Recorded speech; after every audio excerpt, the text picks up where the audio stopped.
আপনি কি কখনো ভেবেছেন ঠিক কি জিনিস ইউরোপের বড় বড় ফুটবল ক্লাবগুলোকে আমাদের ক্লাবগুলোর চেয়ে আলাদা করে তোলে? আজ আমরা সেই পার্থক্যটা খুঁটিয়ে দেখব। কাল রাতে ইউরোপের মাঠে মুখোমুখি হয়েছিল রিয়াল মাদ্রিদ এবং আর্সেনাল, দুই পাওয়ার হাউস। আর এই ম্যাচের আলোকে আমরা চেষ্টা করব বুঝতে আমাদের মোহনবাগান কতটা পেছনে আছে বা কতটা এগিয়ে যাওয়ার চেষ্টা করছে। অনেকেই প্রশ্ন তুলবেন, ইউরোপিয়ান ফুটবলের কথা এখানে কেন আসছে? কারণটা সহজ, আমাদের লক্ষ্যই ওখানে পৌঁছানো।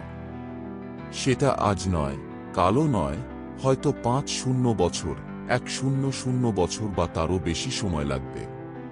কিন্তু লক্ষ্য যদি সেখানে না থাকে, তাহলে পথ চলাটাই বৃথা।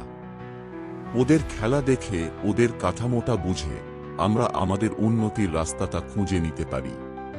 চলুন শুরু করি সেই ম্যাচ থেকে, রিয়াল মাদ্রিদ বনাম আর্সেনাল।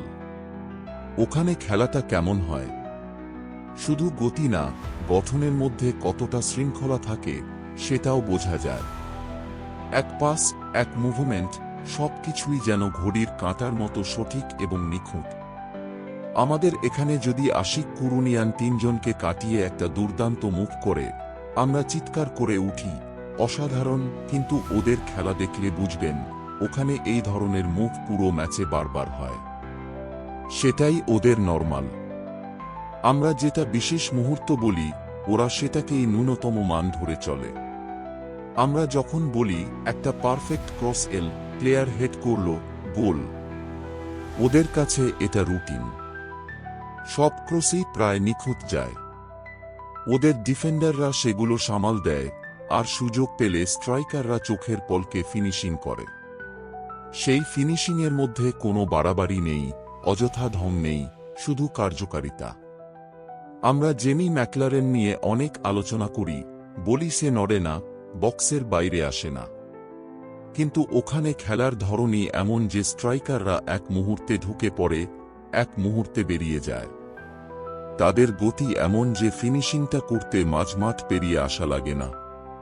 এক মুহূর্ত, এক পা বাড়ানোই যথেষ্ট। একটা জিনিস খুব ভালোভাবে চোখে পড়ে, ওদের খেলাটা গায়ে গায়ে হয় না।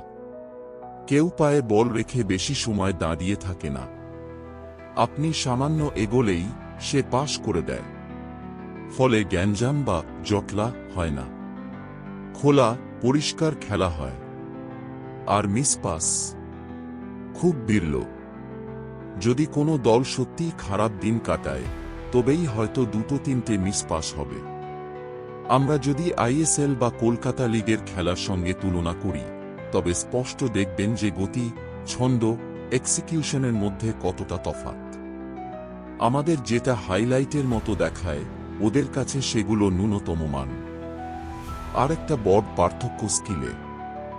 ধরুন আমাদের কোনো স্ট্রাইকার বা ডিফেন্সিভ মিডফিল্ডার, ওদের একজন স্ট্রাইকারও হয়তো সেই ডিফেন্সিভ কাজটা একই দক্ষতায় করতে পারে। কালকে ভিনিসিয়াস জুনিয়রের গোলটা দেখেছেন? পড়ে যাচ্ছিল, তবু পড়তে পড়তেই বলটা ঠেলে দিলেন, একটা নিখুঁত ফিনিশ। আমাদের প্লেয়াররা দাঁড়িয়েও মাঝে মাঝে এরকম ফিনিশ করতে পারে না। লিস্টন কোলাসো যতটা সময় নিয়ে একটা বেনানা শট মারবে, ওরা ৪টা শট মেরে ফেলে, তাও সঠিক টার্গেটে। ওদের অনুশীলনের গভীরতা, খেলার স্পিড, রিফ্লেক্স, সবটাই অন্য মাত্রার। তবে একটা প্রশ্ন আমার মাথায় আসে, ওরা যদি আমাদের মতো গরম আর আর্দ্র আবহাওয়ায় খেলতে আসে, তাহলে কি পারবে সেই গতিতেই খেলা চালাতে? জানি না। এটা একটা জায়গা যেখানে পরিবেশজনিত একটা ফ্যাক্টর কাজ করে। এবার আসি মোহনবাগানের সুপার কাপ প্রসঙ্গে। ম্যানেজমেন্ট একটা সিদ্ধান্তে এসে পৌঁছেছে। আপাতত ৫-৬টা স্লট খালি রাখা হচ্ছে। পরবর্তী ম্যাচগুলোর ফলাফলের উপর ভিত্তি করে সেগুলোতে নতুন প্লেয়ার রেজিস্টার করা হবে। যদি ইস্টবেঙ্গল কেরালা ব্লাস্টারকে হারিয়ে দেয়, তাহলে হয়তো শক্তিশালী একটা স্কোয়াড গঠন হবে। আর যদি ইস্টবেঙ্গল হারে, তাহলে আরএফডিএল দল, জুনিয়র প্লেয়াররা এবং দীপক টান্ডি, গ্লেন মার্টিন্স, সাহাল, আশিক কুরুনিয়ানের মতো ভারতীয়রা টিমে যুক্ত হবে। আরেকটা বিষয় হল ওড়িশার দুপুরে খেলা। সেখানে বিদেশি প্লেয়ারদের খেলানো মানে স্বাস্থ্য ঝুঁকি। আমরা যেহেতু তাদের ভবিষ্যতের জন্য রেখেছি, শুধু বেতন দিচ্ছি বলে খেলিয়ে অসুস্থ করা মোটেও যুক্তিযুক্ত হবে না।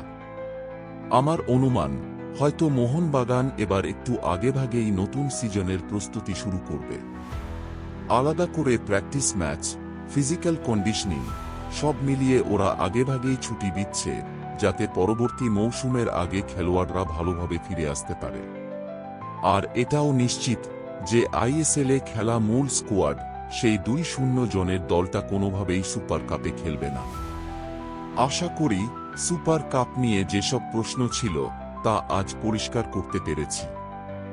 দল কারা খেলবে, কিভাবে খেলবে, পরিকল্পনা কেমন, সবটাই আজ তুলে ধরলাম। ভিডিওটা যদি ভালো লেগে থাকে তাহলে প্লিজ চ্যানেলটাকে সাবস্ক্রাইব করতে ভুলবেন না।